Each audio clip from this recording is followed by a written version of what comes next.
അങ്ങനെ നമ്മുടെ കഥ തുടങ്ങുകയാണ്.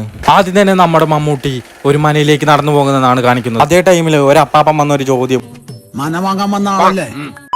അങ്ങനെ അതൊക്കെ കഴിഞ്ഞ് മമ്മൂട്ടി രാവിലെ നീച്ചപ്പോൾ കാണുന്നത് കോടാലിയും കൊണ്ട് വെട്ടം വരുന്ന ഒരു ചങ്ങായിയാണ്. അങ്ങനെ മമ്മൂട്ടി നീച്ച എല്ലാത്തിനും ഈ പരിപ്പളക്കി പഞ്ഞിക്കിട്ടു. അതിന്റെ ഇടയിൽ മമ്മൂട്ടി കയ്യൊട്ടിക്കളി കളിക്കാനും മറന്നില്ല. അങ്ങനെ നമുക്ക് കഥയ്ക്ക് വരാം. ഈ കഥയിൽ മമ്മൂട്ടിയുടെ പേര് കുഞ്ഞുണ്ണി എന്നാണ്. ഈ കുഞ്ഞുണ്ണിയുടെ കാമുകിയായ പെണ്ണാണ് തുളസി.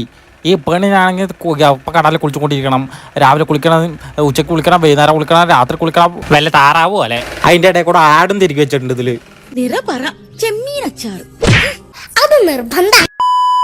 അത് കഴിഞ്ഞ് നമ്മളെ കുഞ്ഞുണ്ണിയുടെ പെണ്ണിനെ ഒരുത്തം ഉപയോഗിക്കാൻ വന്നത് ഇവൻ വില്ലന്മാരത്തെ ഒരാളും കൂടിയാണ്. അവ ഇതിന്റെ ഇടയിൽ കൂടെ കയ്യൊക്കെ എടുത്ത് മണത്ത് നോക്കുന്നുണ്ട്. ഇന്നലത്തെ അച്ചാറിന്റെ മണം കിട്ടി പോകുന്നുണ്ട്, ചെമ്മീൻ അച്ചാറേ. അങ്ങനെ തുളസി പ്രതികാരം വീട്ടാൻ വേണ്ടിട്ട് നമ്മളെ കുഞ്ഞുണ്ണിനെ വിളിച്ചു. കുഞ്ഞുണ്ണിയാണല്ലോ അവരെ പടനെ അടിച്ച് തിരിക്കുകയും ചെയ്തു. ഇതിലൊന്നും ദേഷ്യം മാറാത്ത വില്ലനാണെങ്കിൽ ഒന്ന് ജസ്റ്റ് ഒന്ന് തല്ലാൻ പോയതാ. കുഞ്ഞുണ്ണിയാണെങ്കിൽ ഒന്നും ചെയ്തില്ല, ജസ്റ്റ് ഒന്ന് മാറി കൊടുത്തോളൂ.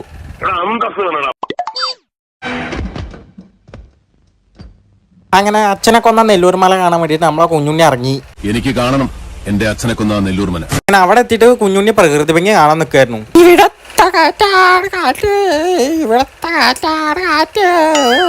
അപ്പൊ സാവത്രി വന്നു. എന്താ മോനെ ഒറ്റക്കാണാ? അങ്ങനെ കുഞ്ഞുണ്ണി ടീം. അങ്ങനെ അതൊക്കെ കഴിഞ്ഞിട്ട് വില്ലന്മാര് നെല്ലൂർ മല ബോംബിട്ട് പൊട്ടിക്കാൻ നോക്കി. ബോംബിട്ട് പൊട്ടിക്കാൻ നോക്കുമ്പോ അത് പൊട്ടണില്ല. കാര്യം എന്താ?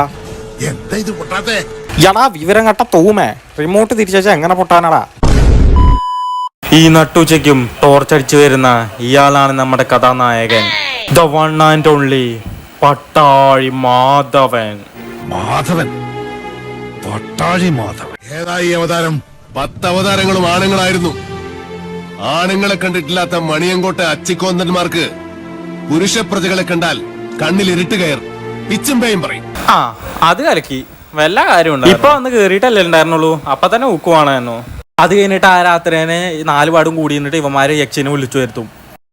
അത് കഴിഞ്ഞിട്ട് യക്ഷിനെ ഓടിക്കാൻ വേണ്ടിയിട്ടാണെന്ന് പറഞ്ഞിട്ട് ഉളിയെടുത്തിട്ട് ഒരു ഭൂതത്തിന്റെ നാക്കെടുത്ത് മുറിക്കും.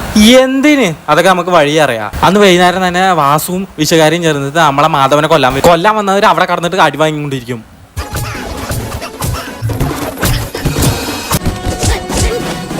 ആ തല്ലിന്റെ ഇടയിൽ പട്ടാഴി മാധവൻ കുളത്തിൽ വീണു.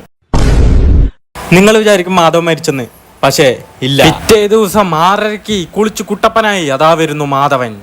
അണ്ണാ അത് നിങ്ങളുടെ മകനല്ലേ? ആ വഴിയും പോയി. ഇതിന്റെ ഒക്കെ ഇടയിൽ മമ്മൂട്ടിയുടെ അപ്പോൾ ഒരാൾ മരിക്കും ചെയ്തു. പിറ്റേ ദിവസം കേസ് കളിക്കാൻ വേണ്ടിട്ട് കുറച്ച് പോലീസുകാർ വരും. പിന്നെ മനസ്സിലാവത് മാധവന്റെ തറവാട്ടിൽ നിന്ന് കുറെ ഉപ്പും ചോറും നിന്ന ഒരു പോലീസാണ്. തുളസി ഊണിന് ഏമാനുണ്ടാവും. ഇല്ലത്തെ ചോറ് ഞാൻ ഒരുപാട് ഉണ്ടിട്ടുള്ളതാ. സംഭവം ഇവിടെ യക്ഷിയും കുഴപ്പമൊന്നുമില്ല. അവിടുത്തെ മെയിൻ വില്ലനാണ് ഇവിടുത്തെ കുളം. ശരിക്കും ഇതൊരു കുളാറല്ല, ഇതൊരു കിണറാണ്, നല്ല ആളുള്ള ഒരു കിണർ. ഈ കുളത്തിൽ ആരാണ് വീണ് അവര് ശ്വാസം മുട്ടി ചത്തിട്ട് പിറ്റേ ദിവസം ചമ്പ്രപ്പുഴയിൽ വന്ന് വീഴും.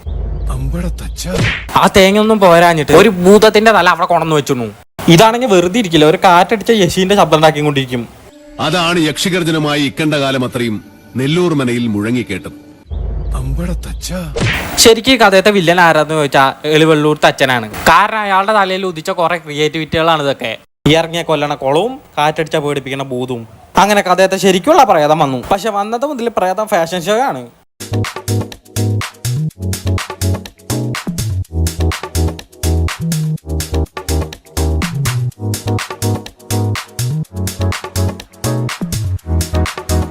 പിന്നെ കുറെ നേരം കഴിഞ്ഞപ്പോൾ അന്യം കളിക്കാൻ തുടങ്ങി. പിന്നെ കണ്ണും നോക്കിയാൽ കളി തുടങ്ങി. സത്യം പറഞ്ഞ ചങ്ങയ്ക്ക് മൾട്ടിപ്പിൾ പേഴ്സണാലിറ്റി ഡിസോർഡർ ആണ്. എന്ന് വെച്ചാൽ ഒരേ സമയം 2 സ്വഭാവം. തലക്ക് കേടുന്നും പറയാ. പിന്നെ കുറെ തല്ലും കൊണ്ട് കല്ലിക്ക് തലയിടിപ്പിച്ചിട്ട് പ്രാന്തും മാറ്റും. തുണി അഴിച്ചിട്ട് പ്രേതത്തിന് ഓടിക്കും. പിന്നെ ഞാനൊരു കാര്യത്തിൽ ശ്രദ്ധിച്ചത്, മമ്മൂട്ടീൻ്റെ അവിടെ മാത്രം മഴ പെയ്യുന്നു. ഇയാളുടെ മഴയ്ക്ക് മഴ പെയ്യുന്നില്ലല്ലോ. പിന്നെ മന കാണിക്കുമ്പോൾ പെയ്യണില്ല. എന്താ കൂട്ടിയത്?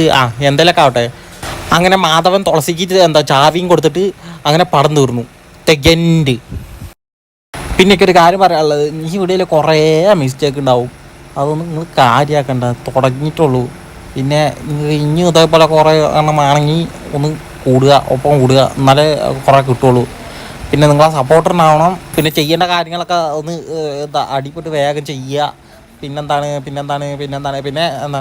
നിങ്ങൾക്ക് ഇഷ്ടപ്പെട്ടെന്ന് കരുതണു. പിന്നെ ഇതേപോലത്തെ വേറെ അടിപൊളിയായിട്ട് വരുമ്പോഴേക്കും ബൈ.